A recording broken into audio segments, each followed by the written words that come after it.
সকাল সকাল ঘুম থেকে উঠে প্রথম কাজ যেটা হলো সেটা হলো ছেলের জন্য টিফিন বানানো। তারপর ওকে ঘুম থেকে তুলে রেডি করব। এখন ওর এক্সাম চলছে, মানে সেকেন্ড টার্ম এক্সাম, তাই জন্য গাড়ি একটু লেটে আসে। অন্য সময় আসে 5:30টার সময়। যেহেতু এখন এক্সাম চলছে তার জন্য আসছে 7:10-এ।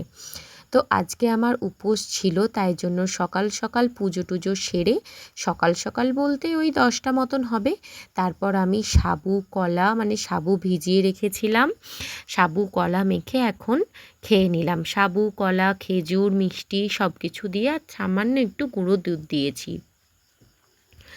তো বর আর ছেলের জন্য তো রান্না করতেই হবে, তাই বাজার থেকে মাছ নিয়ে এসেছিলাম। আমি বাজারে গিয়েছিলাম, তাও আবার আজকে বৃষ্টিতে ভিজে ভিজে যেতে হয়েছিল।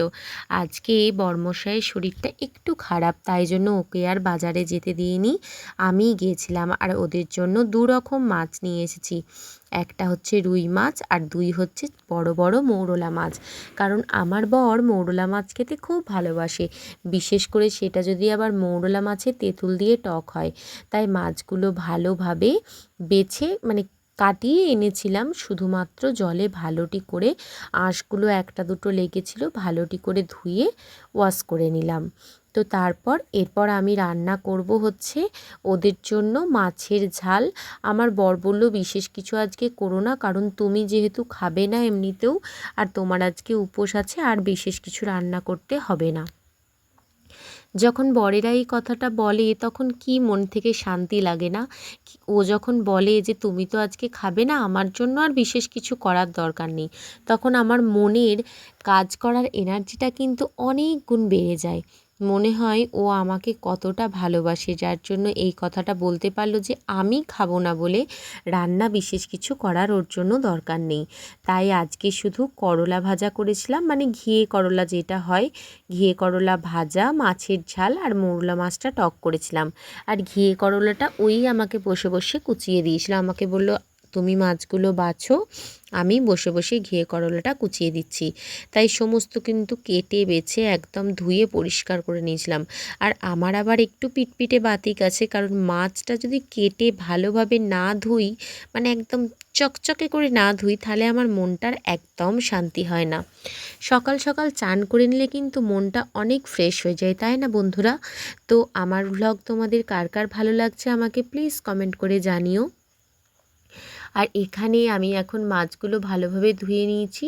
কিছুটা মাছ আমি ফ্রিজে তুলে রাখলাম আর কিছুটা মাছ করলাম, কারণ কালকে যখন আমি খাবো, মানে কালকে তো একটু মাছ খেতেই হয়, যেহেতু আজকে সোমবার করেছি, তাই কালকে আর বাজার থেকে মাছ আনতে যাব না, তাই জন্য একবারে নিয়ে চলেই এসেছি।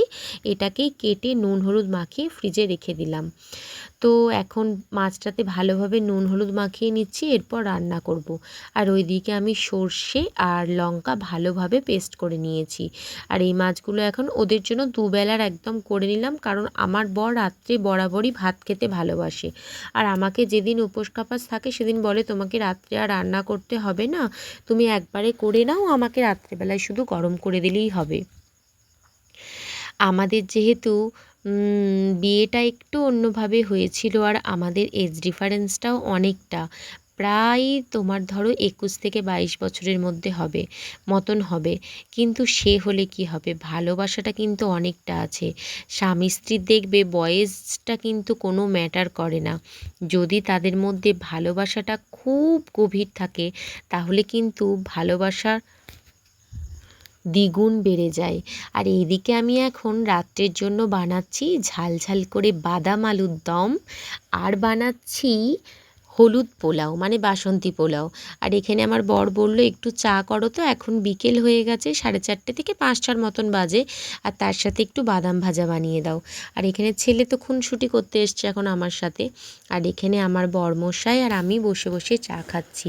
তো যেটা বলছিলাম, আমাদের মধ্যে কিন্তু এজ ডিফারেন্স থাকলেও ভালোবাসাটা অনেক অনেক বেশি। আর আমি যেন সারা জীবন এইভাবেই ওকে ভালোবাসতে পারি, আর ওর কাছ থেকে অনেকটা বিশ্বাস ভালোবাসা অর্জন করতে পারি। কারণ ভালোবাসাটা কিন্তু অর্জন করারই জিনিস। তুমি তাকে কতটা কি দিতে পারলে, কতটা ভালোবাসতে পারলে, কতটা তার প্রতি বিশ্বাস রাখতে পারলে, বা বিশ্বাস নিজেরও নিজের দিকে খানিকটা বিশ্বাস রাখতে পারলে, মানে সে তোমাকে কতটা বিশ্বাস করলো তার প্রতিই কিন্তু ভালোবাসাটা নির্ভর করে। আর ও ওইদিকে খাচ্ছে, আমি এদিকে ক্যামেরা করছি, ও আমাকে বলছে আমার মুখটা খুব ফুলে গেছে বলো। আমি বলছি হ্যাঁ তুমি অনেকটা ঘুমিয়েছো তো দুপুরবেলায়, ওই জন্য তোমার মুখটা অনেকটা ফুলে গেছে। আর আমিও একটু ঘুমিয়ে গেছিলাম হালকা, মানে ওই 20 থেকে 25 মিনিটের মতন।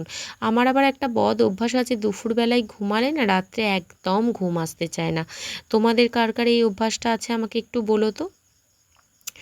ও আমাকে খাইয়ে দিচ্ছিল আর কি। তারপর হচ্ছে এদিকে আমি আলুর দমটা করে নিচ্ছি, বাদাম, টমেটো, কাঁচা লঙ্কা, সামান্য 2-3টে শুকনো লঙ্কা একদম ভালোভাবে পেস্ট করে নিলাম। পেস্ট করার পর আলুটা ভালোটি করে ভেজে নিয়েছি, যাতে ভাজতে ভাজতেই আলুটা কিন্তু অনেকটা বয়েলড হয়ে যায়, মানে 80% যাতে বয়েলড হয়ে যায়। তাই জন্য আমি ভালোটিভাবে আলুটা ভেজে নিয়েছি। এইরকমভাবে আলুটা যখন ভাজতে ভাজতে 80% তোমার বয়েলড হয়ে যাবে, তখন কিন্তু রান্নার টেস্টটাও অনেক বেশি হবে। আর বাদাম, লঙ্কা সমস্ত কিছু বেটে নিলাম। বেশি কিন্তু আমি কিচ্ছু এর মধ্যে অ্যাড করিনি, শুধু কিন্তু বাদামটা একটু বেশি করে, আর 2টো মতন ছোট ছোট সাইজের টমেটো দিয়েছিলাম। এই আলুর দমটা তোমরা একবার বানিয়ে খেও, আমাকে বলো কিন্তু যে কী রকম টেস্ট হয়েছে। আমি বলছি কিন্তু তোমরা কিন্তু এর মানে এতটাই স্বাদ হয়, তোমরা কিন্তু ভুলতে পারবে না। তারপর আমি গোটা কত কাঁচা লঙ্কা দিয়ে দিলাম, আর দিয়েছিলাম একটু কাসুরি মেথি আর গরম মশলা। আর এদিকে বাসন্তী পোলাও আমার রেডি। তো তোমাদের সাথে পরে আরও অনেক গল্প হবে।